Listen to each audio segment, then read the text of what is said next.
Prime Minister's Court of the Kingdom of Bahrain.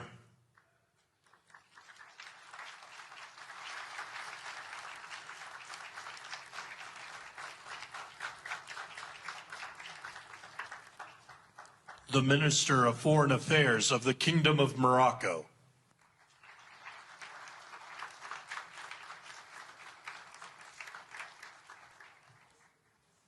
The President of the Argentine Republic.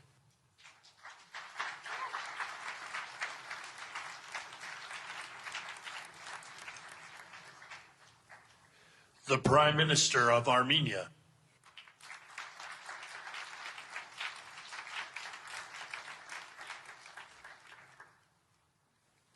The President of the Republic of Azerbaijan.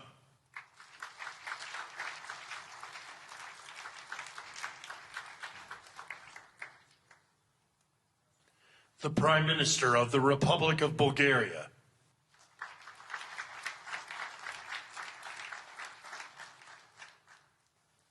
The Prime Minister of Hungary.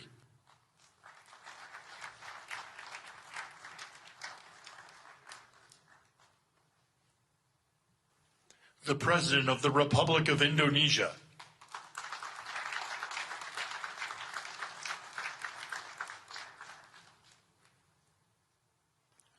The Deputy Prime Minister and Minister of Foreign Affairs and expatriates of the Hashemite Kingdom of Jordan. The President of the Republic of Kazakhstan.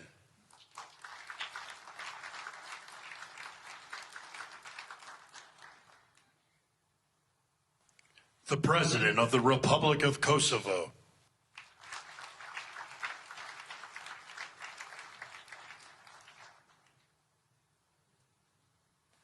The Prime Minister of the Islamic Republic of Pakistan.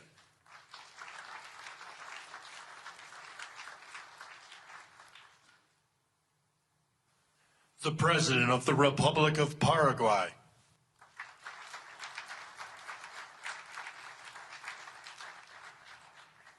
The Prime Minister and Minister of Foreign Affairs of the State of Qatar.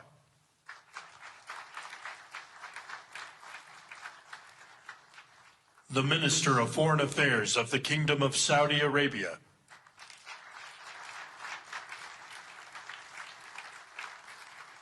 The Minister of Foreign Affairs of the Republic of Turkey.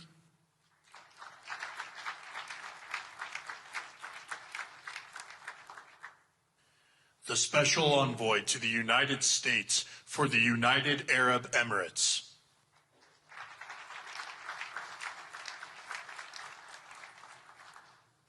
The President of the Republic of Uzbekistan.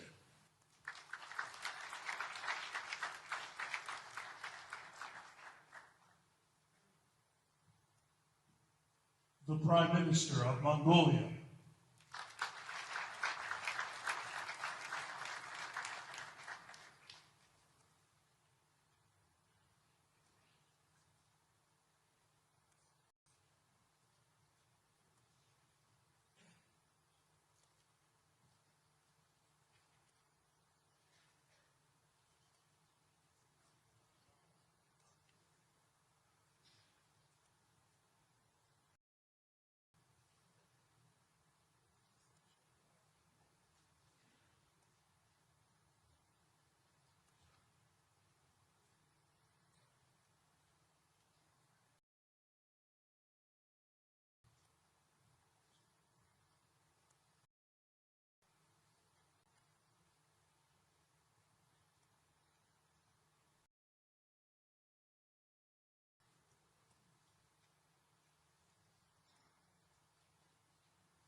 Please welcome the Chairman of the Board of Peace, the President of the United States of America, Donald J. Trump.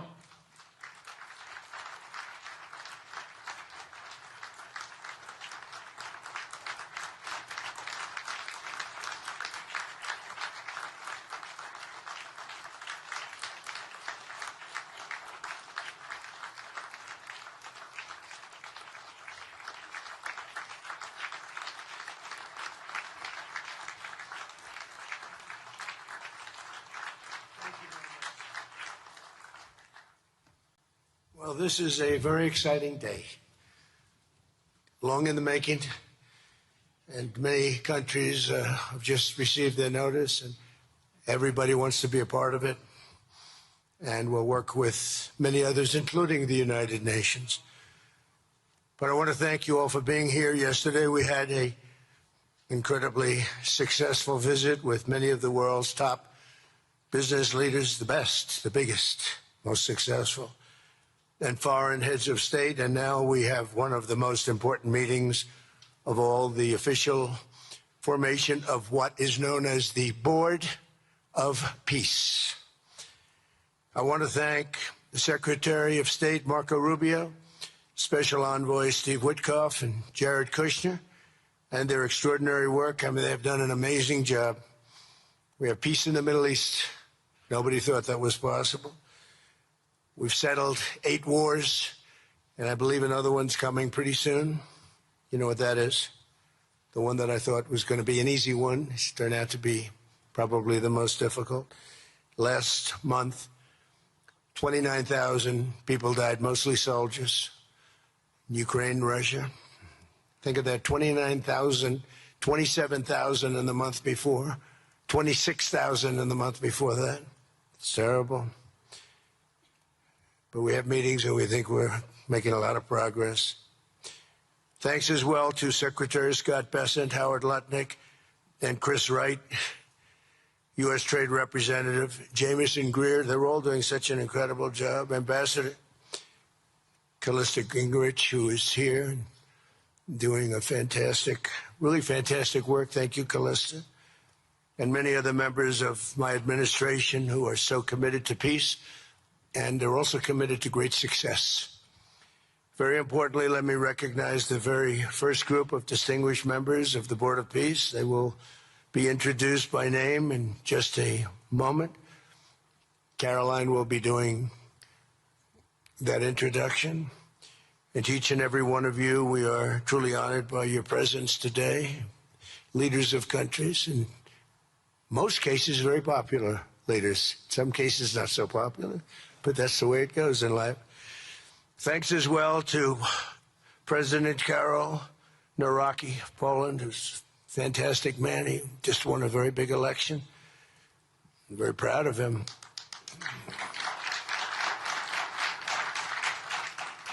Amazing. Along with former Prime Minister of the United Kingdom, Tony Blair. Thank you, Tony, for being here. We appreciate it. And members of the Board of Peace Executive Board, great group.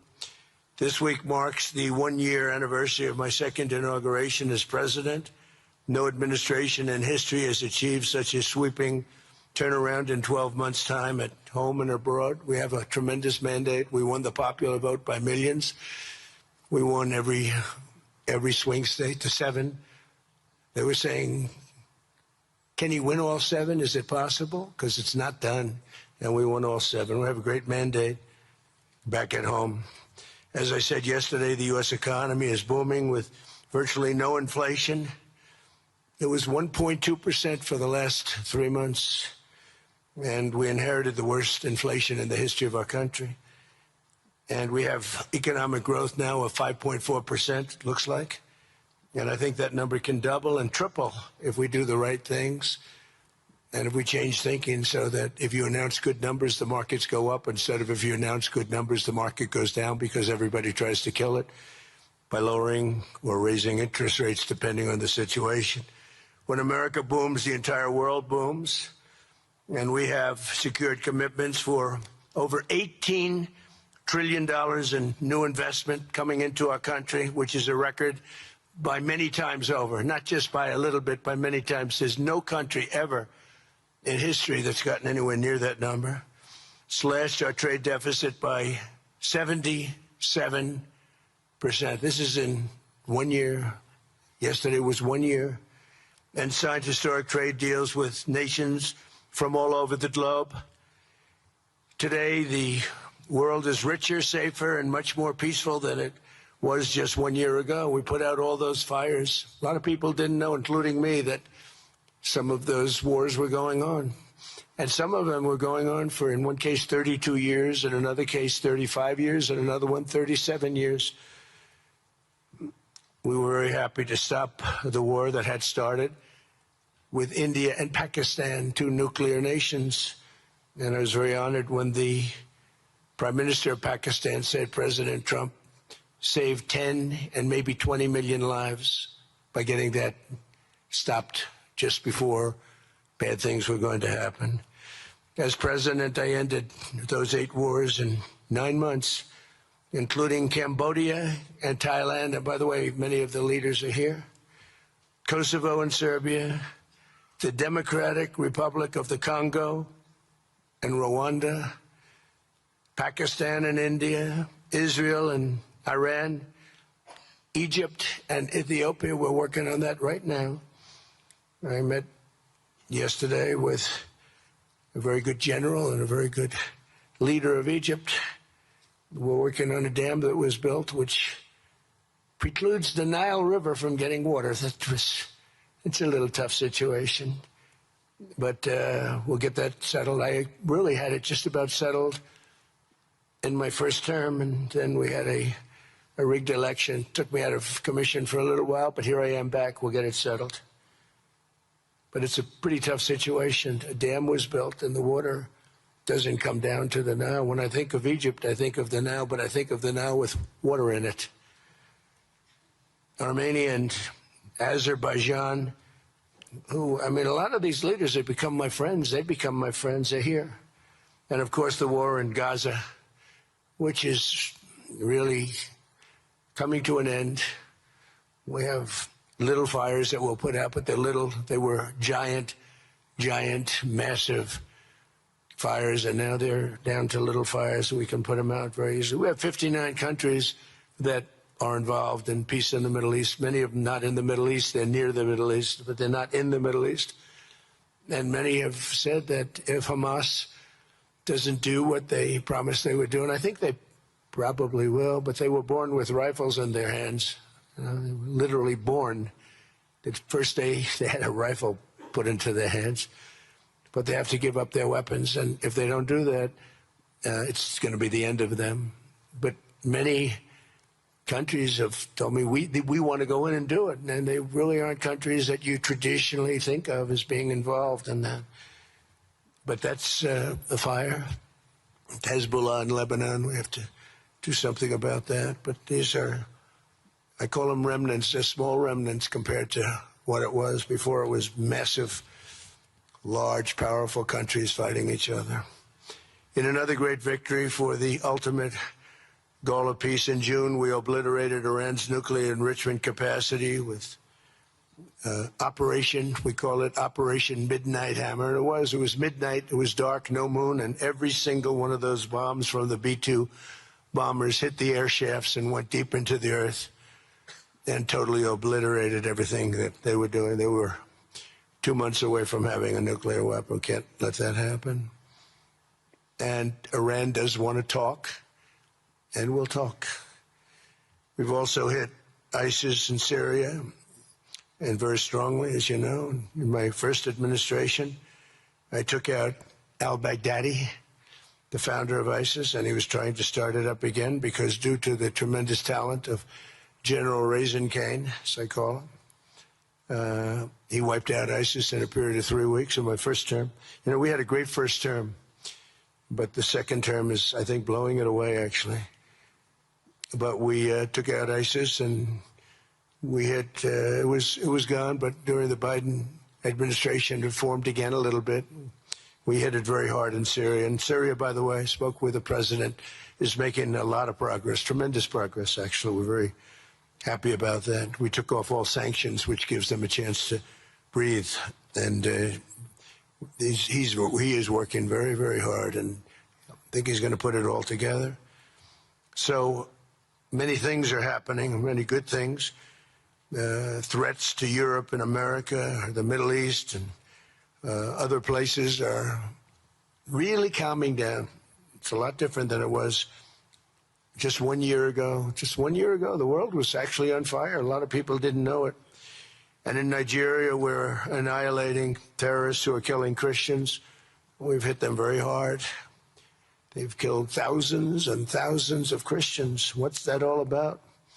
Much of this unprecedented success is possible because I rebuilt our military in my first term, and now we're making it even stronger. We have a budget of over $1 trillion this year, and next year we're going to $1.5 trillion. Our country's never done better economically. We're taking in numbers that we've never taken in, not only the fact that the investment is at 18 trillion plus, but our jobs numbers, everything is, I think, maybe better than ever before. I think you're going to see a lot of you are investing in our country. I think you're going to be extremely happy with your investments. I think you'll see numbers like you haven't seen before. I also secured commitments from virtually all NATO allies to increase their defense spending to 5% of GDP. Everybody but Spain. I don't know what's happening with Spain. Why would they not do that? They want a free ride, I guess, huh? Every country but Spain increased to 5%. I don't know why. We're going to have to talk to Spain. With America's renewed attention to security of the Western Hemisphere, I've stopped the invasion on our southern border and designated the drug cartels as foreign terrorist organizations. And you probably saw that we've virtually stopped almost 100% all drugs coming in by water. And now we're going to stop them on land. The land is easy. The water is tough. But that's down now. I heard it just last night. It was 97. Now it's 98.1%. And we're trying to figure out who are the 2% that are willing to get onto those boats. I don't think they watch television or the news. But we've taken out almost 100% of all of the drugs coming into the United States by water. And now we'll, I think, very easily stop them on land. That's the easy part. We wanted to wait till the other was taken care of. And earlier this month, thanks to the unrivaled skill, power, and might of the U.S. military, we have the most powerful military in the world by far. We captured the outlaw dictator Nicolas Maduro, and the people of Venezuela are very happy about it. And we're having great relationships with the new leaders of Venezuela. The relationships have been good. We're opening up the country to our giant oil companies, and it's going very well. We've already taken out, think of this, 50 million barrels of oil, and a lot of that's going to go back to Venezuela. They'll do more income with us in a short period of time than they did in years, because as much oil as they have, and they have a lot, just about the most.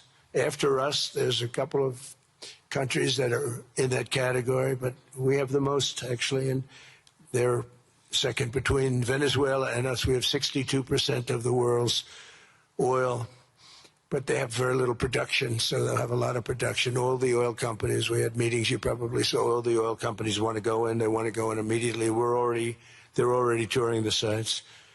But our military was amazing. That strike was amazing. We had a second wave coming. We didn't need it. They said, no second wave. We don't want a second wave. The first wave was enough. And, of course, we're working to end the horrible killing in Ukraine, a war that should never have happened and would have never happened if I were president. That was not going to happen. I used to speak to Vladimir Putin about Ukraine, and it was the apple of his eye, but he would never have ever done it. Said, you can't do that, Vladimir. As part of this historic record of major peace initiatives, today we're announcing more details regarding the Board of Peace, so important. This board has the chance to be one of the most consequential bodies ever created, and it's my enormous honor to serve as its chairman. I was very honored when they asked me to do it. We had an idea to do it, and then they came, they said, you be the chairman. And but I take it very seriously. We have a great group of people and incredible young people that are leading it from within. It's running beautifully, started already. And every country, just about every country, wants to be a part of it. And we just sent out the letters a couple of days ago, and these are just the countries that are here. They happen to be in Davos. So we said, would be honored if you wanted to join us up on the stage. And it's really great. They're friends of mine. I think, let me see. Yeah, every one of them is a friend of mine. A couple, let's see, a couple I like, a couple I don't like. No, I like, actually, at this group, I like every single one of them. Can you believe it? Usually I have about 2 or 3 that I can't stand. Usually I have 2 or 3 that I don't like. I don't find them up here. I like every one of these people. No, they're great people. They're great leaders. And the Board of Peace is composed of leaders, the top leaders in the world, actually. Last October, we released a plan for the permanent end to the conflict in Gaza, and I'm pleased to say that our vision was unanimously adopted by the United Nations Security Council late last year. Under phase 1 of this plan, we have painstakingly maintained that Gaza, and we're going to have it very strongly, and it's what we have, maintained the Gaza ceasefire, delivered record levels of humanitarian aid. We've given aid. You know, you used to hear all the people were starving and it was terrible. Now we have, you don't hear that anymore. We've delivered record levels of humanitarian aid. I want to thank the United States, but I want to thank some of the countries that are sitting right up here, because they've sent great aid, aid also in the form of money, where we go out and purchase food, and you don't hear those stories anymore with people starving. And secured the release of all 20, we secured the release of all 20 living hostages. Now, I want to thank Steve Witkoff and Jared and everybody for working so hard. They worked so hard, but there were 20 remaining living hostages. Now, we got hundreds out, but the last 20, I said, boy, that's going to be a tough one. I said that a year before, and it was a tough one, but we got them. Got all 20, every one of them. And we had also about 28 that were dead, but the parents wanted them just as though they were living, just as much. Some cases it almost seemed more. It was amazing, actually, the love. But their boy had been killed. In just about all cases, young men.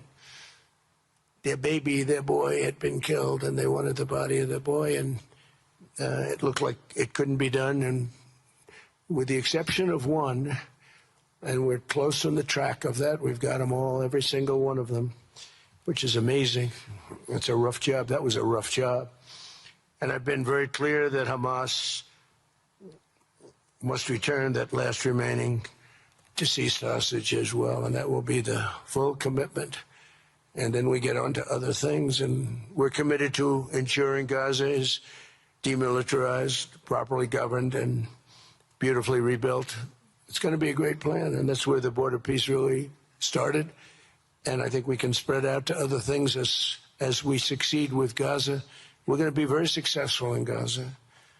It's going to be a great thing to watch, and we can do other things. We can do numerous other things. Once this board is completely formed, we can do pretty much whatever we want to do, and we'll do it in conjunction with the United Nations. You know, I've always said the United Nations has got tremendous potential, has not used it, but there's tremendous potential in the United Nations, and you have some great people at the United Nations, but so far it hasn't. You know, on the 8 wars that I ended, I never spoke to the United Nations about any of them, and you would think that I should have. You would think they could have done those 8 wars, but they couldn't have, and they tried, I guess, in some of them, but they didn't try hard enough. But there's tremendous potential with the United Nations, and I think the combination of the Board of Peace with the kind of people we have here, coupled with the United Nations, can be something very, very unique for the world. It's for the world. This isn't United States. This is for the world. As everyone can see today, the first steps toward a brighter day for the Middle East and a much safer future for the world are unfolding right before your very eyes. Together we are in a position to have an incredible chance. I don't even call it a chance. I think it's going to happen. To end decades of suffering, stop generations of hatred and bloodshed, and forge a beautiful, everlasting, and glorious peace for that region and for the whole region of the world, because I'm calling the world a region. The world is a region. We're going to have peace in the world. And boy, would that be a great legacy for all of us. Everybody in this room is a star, or you wouldn't be here. There's a reason that you're here, and you're all stars. You're the biggest people, the most important people in the world, most powerful people in the world. And when you use that genius that you have, that very unusual, very inspired genius, when you use that for peace, the opposite of peace has no chance. So I just want to say it's tremendous to be with you, and I think this is something that we're doing that's very important. This is the most important. I was so looking forward to being here, and yesterday was a tremendous success. A lot of good things happened, but this was something that I really wanted to be here and do, and I could think of no better place because so many people were together.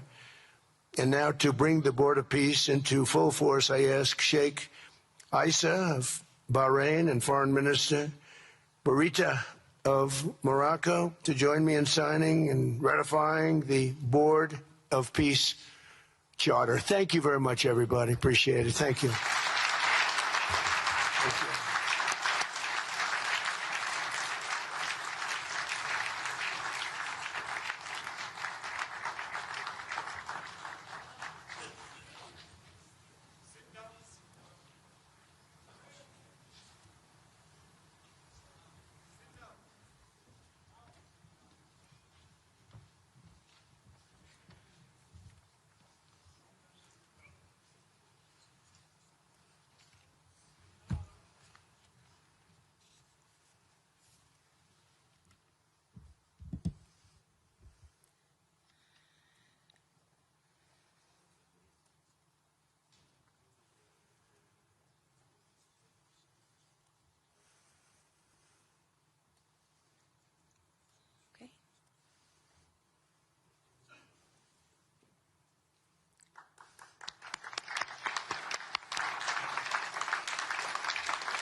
Congratulations, President Trump. The charter is now in full force, and the Board of Peace is now an official international organization.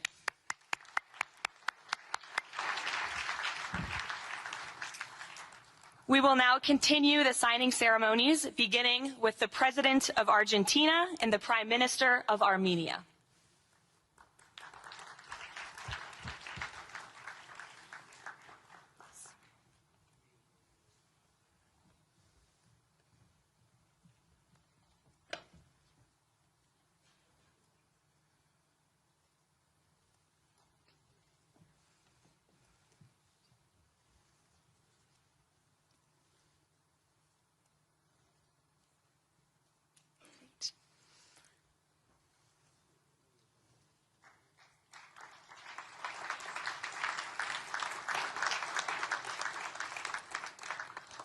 Next up, the President of the Republic of Azerbaijan and the Prime Minister of the Republic of Bulgaria.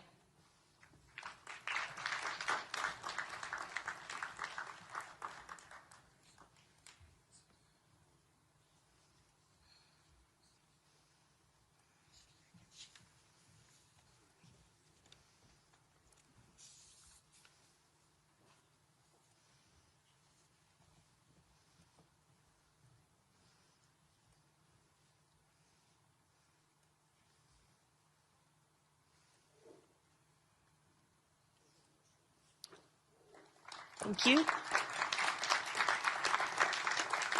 Next, the Prime Minister of Hungary and the President of the Republic of Indonesia.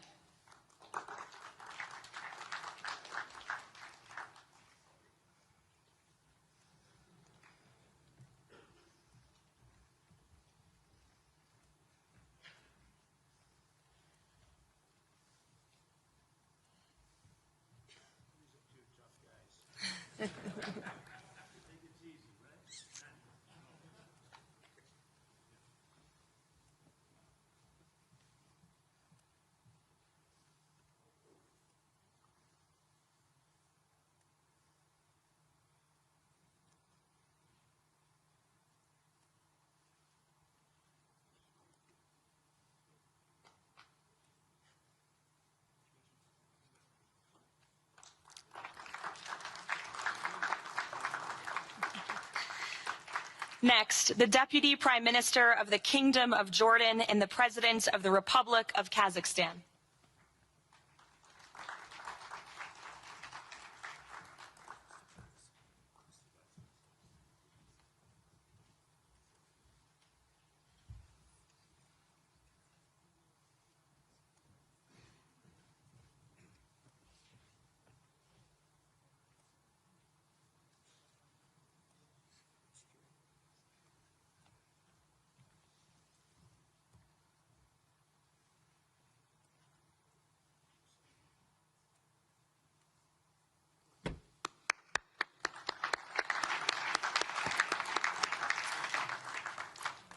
Next, the President of the Republic of Kosovo and the Prime Minister of the Islamic Republic of Pakistan.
That's it. Yes. Thank you.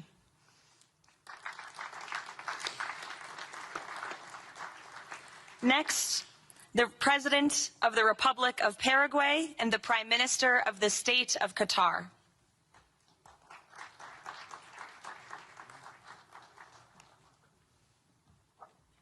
Hello. Good. How are you?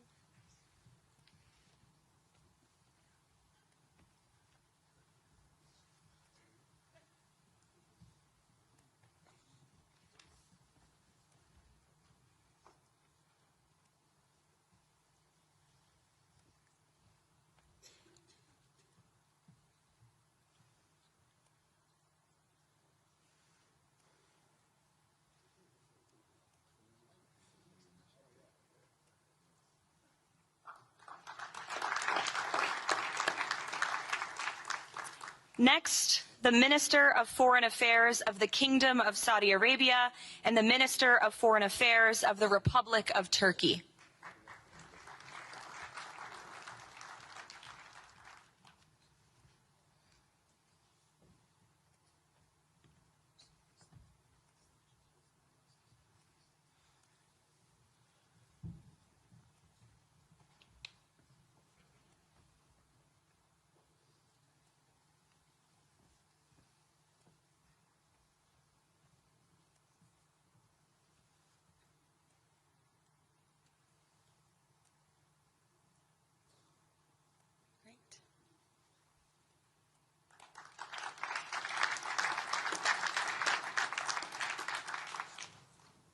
Next, the Chairman of the Executive Authority Affairs of the UAE and the President of the Republic of Uzbekistan.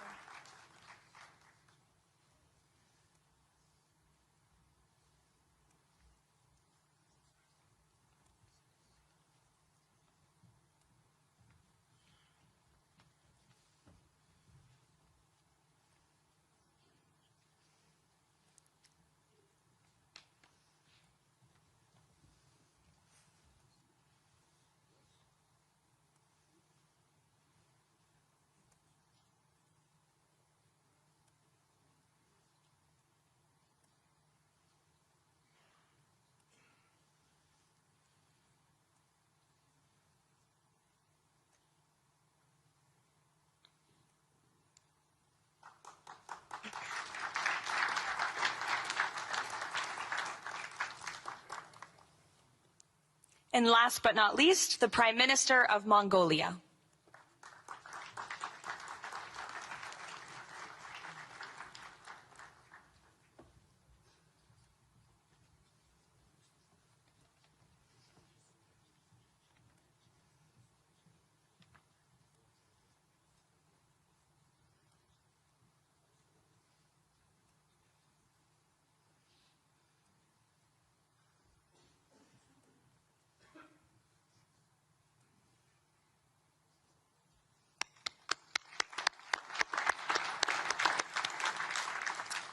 Congratulations, everyone. This concludes the signing ceremony.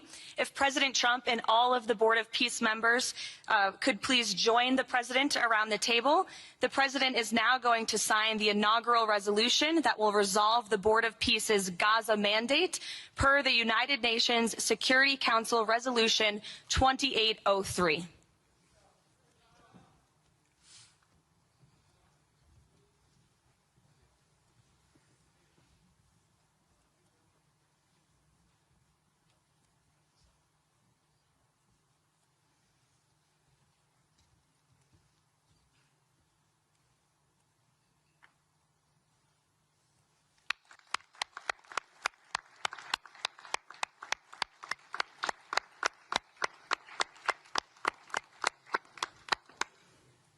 Congratulations. If President Trump and all Board of Peace members could please take their seats in the front.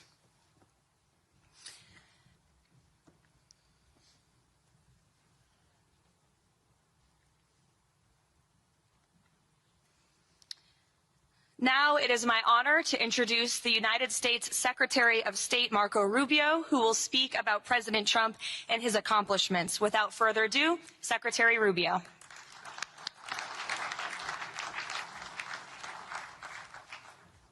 Thank you very much. It's an honor to be here today. It's an honor to serve as the Secretary of State during a historic presidency.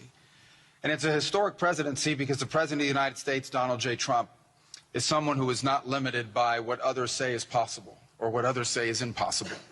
He's not limited by some of the things that have happened in the past, and he's willing to talk to or engage with anyone in the interest of peace, always putting the American people and our national security first, but understanding that in the world that we share with so many others, peace is paramount to all of us.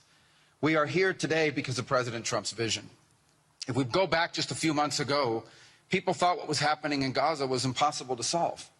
28 hostages that were dead, others that were still living, all these hostages that were being held. No one thought that that would ever come to a resolution without more fighting and more bloodshed along the way. In fact, frankly, many thought it was intractable.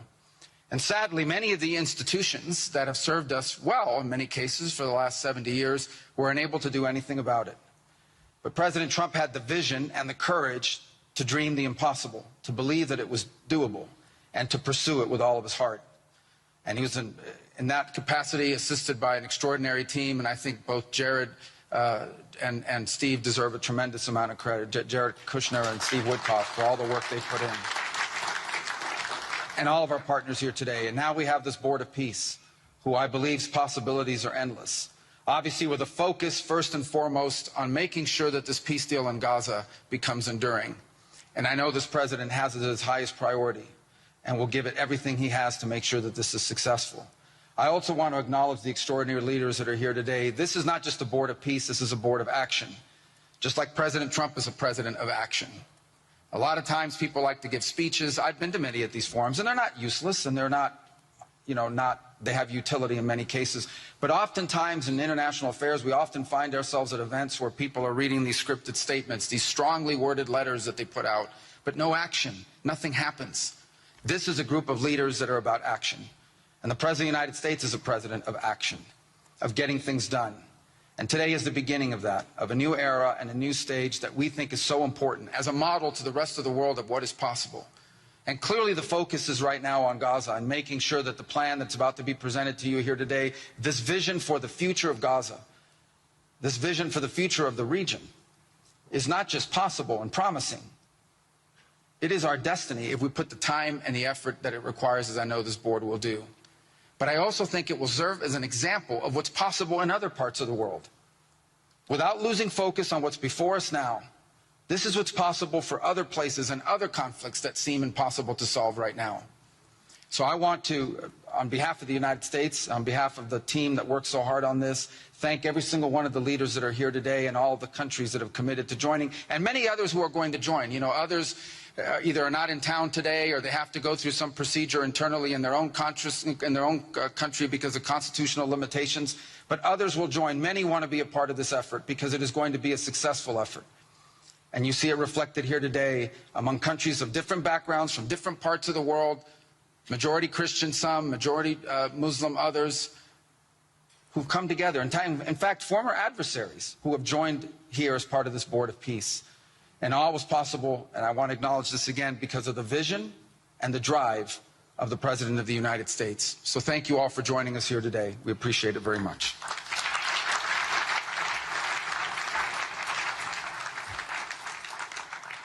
Thank you, Secretary Rubio. Please, if you could now turn your attention to the screens for a video message from the head of the National Committee for the Administration of Gaza, Dr. Ali Shaith. Distinguished leaders, colleagues, and friends, it is an honor to be here today. I want to start by thanking President Donald J. Trump and his administration for their intensive efforts to advance peace in the whole region. I also thank Egyptian President Abdel Fattah al-Sisi, Qatar, and Turkey as mediators, the Palestinian Authority, and members of the United Nations Security Council for welcoming the comprehensive peace plan. These efforts created the opportunity for a new future in Gaza Strip. But what will really matter is what comes next. This transition will succeed only if it delivers real, tangible improvements in daily life for Gazans. As Chief Commissioner of the National Committee for the Administration of Gaza, it's my responsibility to turn this moment into action, to restore order, to rebuild institutions, and to create a future for the people of Gaza defined by opportunity and dignity, under the principle of one authority, one law, and one weapon. As a first step, I am pleased to announce the Rafah crossing will open next week in both directions. For Palestinians in Gaza, Rafah is more than a gate. It is a lifeline and symbol of opportunity. Opening Rafah signals that Gaza is no longer closed to the future and to the war. I want to be clear, there is much more work ahead, and none of it is easy. The road forward will involve difficult decisions and setbacks, but this is a real step, and it marks a new direction. Now, I would like to address the people of Gaza. من أرض الكنانة أتوجه الآن بكلمتي إلى أبناء شعبنا الصامد الصابر في قطاع غزة. لقد صمدتم وحافظتم على أسركم وأرضكم خلال سنوات عصيبة هجاف صبرت أعماقكم وكل الحدود. إن صمودكم الأسطوري له أعظم ما قدمت غزة، وهو الأساس الذي سنبني عليه سويا مستقبلنا.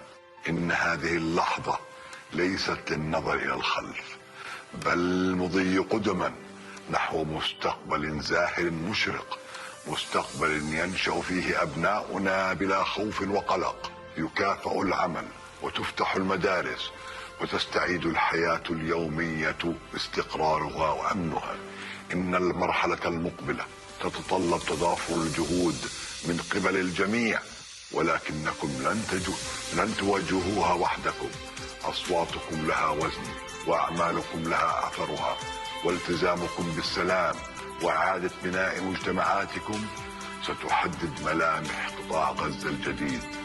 خطوة بخطوة وبالانضباط والعزيمة سنبني غزة قادرة على الاعتماد على ذاتها، ونرسم مكانها كمركز للحرية والفرص والسلام. Today I ask the international community not only to support this effort, but to work with us. Judge us by our actions. Hold us to clear standards and stand with the people of Gaza as we take this responsibility for our future. Thank you, ladies and gentlemen.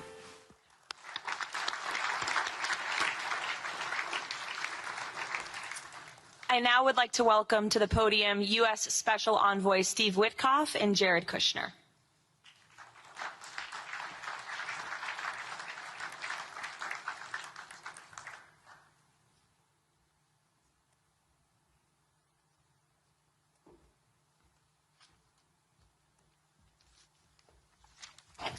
Thank you, everyone, and welcome here. This is really my honor to be up here speaking.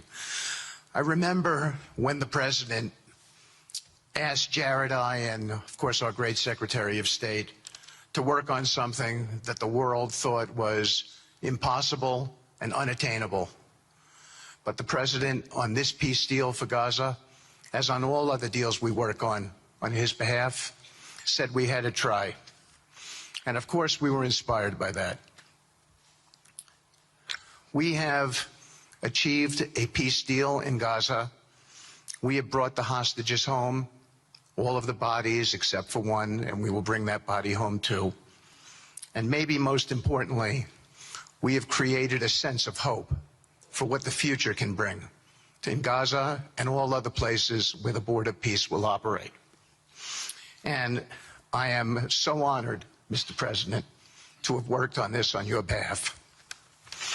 I'd like to thank some people here who are here with us tonight who have done so much, done indispensable work to bring this deal together. Sheikh Mohammed, my good friend from Qatar, and Ali Al-Tawadi,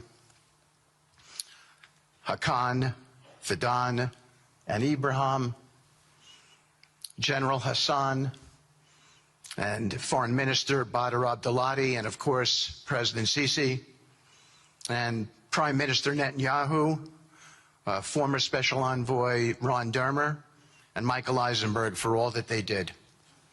I would also like to thank our core working group and members of the Board of Peace who have been working nonstop on behalf of this incredible, noble effort, around the clock for months on end, sacrificing time with their families and their own personal lives because they believe in the mission and the vision that the President has set out for us. I'd also like to thank, those people include Tony Blair, Yakir Gabay, Josh Grunbaum, Aryeh Lightstone, Laron Tonkman, Admiral Cooper, General Frank, and I probably have forgotten some along the way. And then perhaps most importantly, I want to thank our administration. We have an incredible team. It's amazing to work for this administration. I think you see the results that we get on behalf of the President because he inspires us so much. So I'd like to thank the Vice President of the United States, J.D. Vance, for all of his help and guidance, our Treasury Secretary, of course, the Secretary of State, who we work hand in glove with, and a special thanks to our Chief of Staff, Susie Wiles, who is always available to us for consultation, for steering, and for all else that she does. Thank you.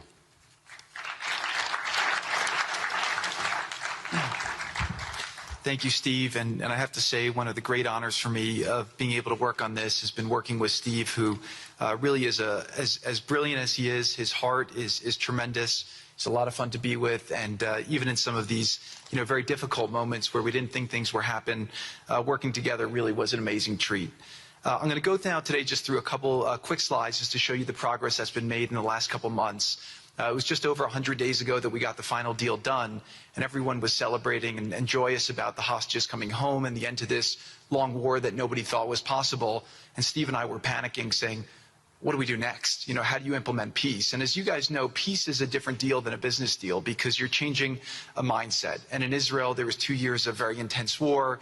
For the people in Gaza, there was more than just 2 years of war. They had 20 years of hopelessness being ruled by a terrorist organization. For the people in the Middle East, their hearts were pulled by this. And throughout the entire world, it really was weighing on us. And so we needed to think about, what do we do next? How do we change the habits? How do we change the behaviors? And we really got to work right away. And the team that Steve thanked, including the White House team and the team, the volunteers, it's really been an incredible effort, very entrepreneurial. And we really did it in the way. I've been working now with President Trump for 10 years on politics. And what continues to amaze me is that he always takes a first principles approach and says, what's the most optimal outcome? Aim for that. Whereas politicians are always focused on the downside or what could go wrong or how to make it a little bit better. He always says, aim for the best possible and, do your best to get there. And if everyone thinks it's impossible, that's even more reason why you should aim for it. And so really thank you for the leadership and the inspiration for doing this. And I think you'll see today we've achieved more than thought was possible. And our ambition is still to go for something, I think, better than most people think is possible as well. So let's see if these things work. They never usually work. Good. So quickly, I'll go through this 2-year war, 90,000 tons of munitions. There's over 60 million tons of rubble there, and tens of thousands of fatalities. Through the ceasefire, we were able to get to through the 20-point plan, ceasefire, release of hostages. Getting the UN resolution passed was a huge, huge effort, really thanks to Mike Waltz and the whole team there. They did an incredible job. And we've then, with the help of the UN, we've worked very, very well with them. This is why you need a new organization like the Board of Peace to work with the UN. I want to thank Tom Fletcher. Did an incredible job of really getting it going. We've done historic humanitarian aid. Going forward, number one thing is going to be security. Obviously, we've been working very closely with the Israelis to figure out a way through de-escalation. And the next phase is working with Hamas on demilitarization, which I'll talk about in a second. But without security, nobody's going to make investments. Nobody's going to come, build there. We need investments in order to start giving jobs. We want to take these people. 85% of the aid of Gaza, 85% of the GDP of Gaza has been aid for a long time. That's not sustainable. It doesn't give these people dignity. It doesn't give them hope. And so we want to use free market economy principles. A lot of what President Trump spoke about that he's doing in America, we want to bring the same mindset, the same approach to a place like Gaza to give these people the ability to thrive and have a good life. Let's see. So on the aid, I mentioned the UN. So now people are talking about famine. 100% of the food needs are met, and that's been overabundance. The cost of goods have gone down tremendously. Over 55,000 trucks have gone in, and over 1.4 million pallets. And it's been the largest humanitarian effort done into a war zone that anyone's been able to tell us about. This really has been a great joint effort that everyone's been able to do, and so it's a great thing. We all just heard from Ali. We have been so impressed. Steve and I were speaking to him and the entire committee. Such bravery of these people to step up. And we've worked with the Palestinian Authority, who's been helping us as well. But this committee is the first time it's a technocratic, apolitical committee. I really want to thank the Arab partners for helping us select the right people to do this. And we just need to believe in them and support them. I put this up here. It's probably a little too small for me to read, but this is really important if you saw the mission statement. So Hamas's mission statement was, we need to destroy the state of Israel.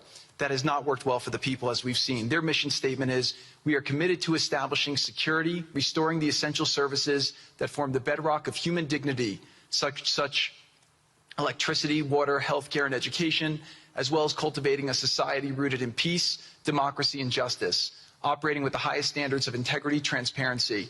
So these are the basic things. Their goal is to have peace and to help their people, which is an obvious mission statement for a government, but actually fairly novel for Gaza. So we did a master plan. We brought in, I thank Yakir Gabay, who's one of the most successful real estate developers and brilliant people I know. He's volunteered to do this, not for profit, really because of his heart. He wants to do this. And we've developed ways to redevelop Gaza. Gaza, as President Trump's been saying, has amazing potential, and this is for the people of Gaza. We've developed it into zones. In the beginning, we were toying with the idea of saying, let's build a free zone, and then we have a Hamas zone. And then we said, you know what, let's just plan for catastrophic success. Hamas signed a deal to demilitarize. That is what we are going to enforce. People ask us what our plan B is. We do not have a plan B. We have a plan. We signed an agreement. We are all committed to making that agreement work. There's a master plan. We'll be doing it in phasing. In the Middle East, they build cities like this in 2-3 million people. They build this in 3 years. And so stuff like this is very doable if we make it happen. Rafah will start with. This will show a lot of workforce housing. We think this could be done in 2-3 years. We've already started removing the rubble and doing some of the demolition. And then New Gaza. It could be a hope. It could be a destination, have a lot of industry, and really be a place that the people there can thrive, have great employment. Once this starts going, we think there should be 100% full employment and opportunity for everybody there. And we have a lot of data on what can be, but we think that this really gives the Gazan people an opportunity to live their aspirations. But it all starts with security, and it all starts with governance. Final note I'll just say on the Board of Peace, which is that all the lessons we're doing is we're basically studying the best practices from all over the world, and we're watching who does education the best, who does healthcare delivery the best. All of these things it's not secret IP. All this is IP that the Board of Peace is going to make public, and we want to encourage all the countries to be able to follow these best practices. A lot of the things that President Trump is doing in America, if they're working, we should all be copying them. If we find what's working in other countries, we should be copying them too. And so what the Board of Peace will have the ability to do if we're successful with Gaza is really show how do you do peace implementation, which is something that when we got this deal done, we didn't really find too much expertise or know-how on how to do it. So as we're creating this system, hopefully it's something that we can just document these learnings and make them available to all else who want to use them in the future. So demilitarization, this is something we're starting now that we have a new government in Gaza. This government will be working with Hamas on the demilitarization to really take the principles that were agreed to in the document to the next phase, and hopefully that will be successful. Without that, we can't rebuild. So if Hamas does not demilitarize, that will be what holds back Gaza and the people of Gaza from achieving their aspiration, and that's very important. So the next 100 days, we're going to continue to just be heads down and focused on making sure this is implemented. We continue to be focused on humanitarian aid, humanitarian shelter, but then creating the conditions to move forward.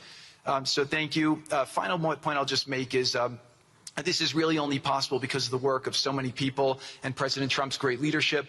But a lot of you have been asking, how can we help? So the countries have all been incredibly generous. We'll be doing the first conference where we'll announce a lot of the contributions that will be made in a couple weeks in Washington.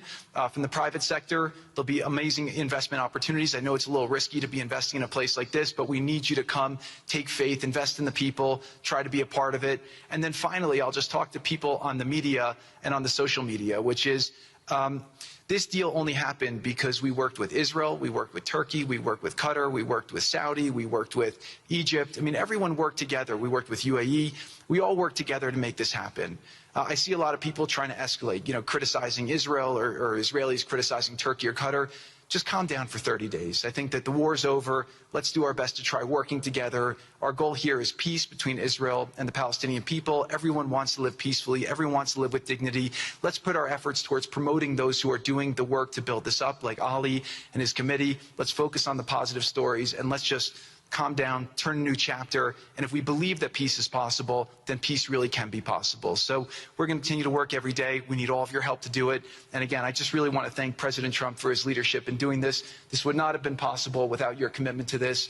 Everyone thought it was impossible to end this war. You never gave up. You never stopped. Every time there was a setback, you told us to try harder. You gave us different ideas. And we've made several impossible things happen just in Gaza to date, and there's no reason why we shouldn't be able to make even more impossible things happen. So really thank you for your amazing leadership.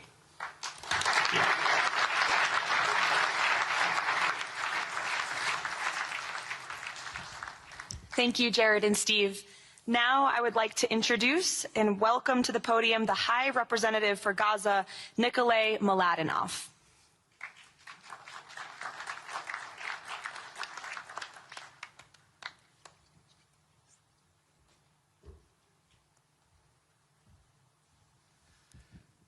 Mr. President, it's a great honor and a massive responsibility for me, for my team, for all of us to be here with you to begin this journey.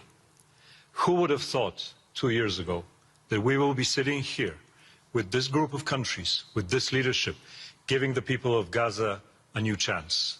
Who would have thought that last Friday I would be sitting, Mr. President, in Cairo with an amazing group of Palestinian technocrats, people who you don't see on the news, people who are not media personalities, but who are experts, who are committed to giving their people a chance in life. And this is what this is all about. For too long, Gazans, Palestinians and Israelis have lived with conflict, with death, with destruction. Now the page turns. And whether the page turns successfully really depends on all of us. We have the ingredients for it. We have the leadership of the United States and President Trump. We have a great group of countries joining the Board of Peace and more to come. We have a fantastic Palestinian team on the ground, and we must make it work. Our partnerships are there, our plans are in place, and we need your support. And finally, I look to all of you who are in this room and who are watching this meeting from their screens at home or in their offices. Please put away your talking points for a minute. Please put away your fears. Please put away your concerns. Please stop listening to the rumors and to the gossip. Focus on what we have to do today, because the future of 2 million Palestinians is at stake, and if we give them a chance, we will do more than that.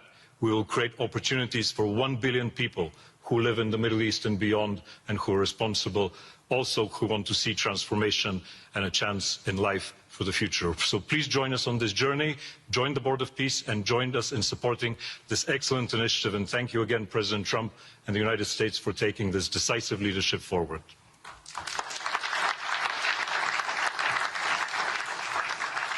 Thank you. President Trump, would you like to make some concluding remarks?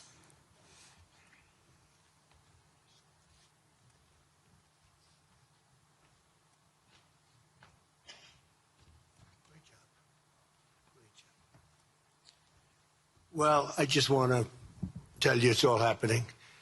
And one of the first things I said when we really got involved in this project, and it's a big one, but it's very doable, I said to Jared and Steve and some of the other folks, including Larry Fink, and congratulations on the great success. The two of you have done a fantastic job. This is bigger and better than ever. We usurped some of your time for a very important reason, and you understand that better than anybody, and we appreciate that you're here very much. Thank you both very much.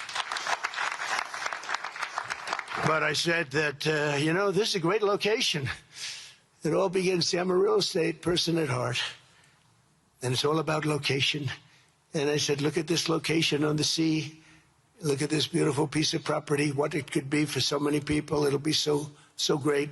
People that are living so poorly are going to be living so well. But it all began with the location. That's the vision. They look out on the waters, and very few places are like it. So we put together a team that's outstanding, a team that's done it before, a team that I think has done tougher jobs. If you want to know the truth, we've done some tough jobs. And we continue to. As far as the United States is concerned, we're behind it. And the United States has never been stronger, never been bigger, better. It's doing really well. You see that, building thousands of businesses, plants, factories all over the United States are right now under construction. Nobody's ever seen anything like it. And this is just an honor to be involved with this and to be involved with the great people in this room and the great leaders that are sitting on stage. We thank you very much. And we have many others that have signed up, and they all want to be members of the Board of Peace because it really will be important. This is not going to be a waste of time. We waste so much time on things that never happen. This will happen, and it's already happening. Thank you very much, everybody. It's a great honor to be with you. Thank you. Thank you.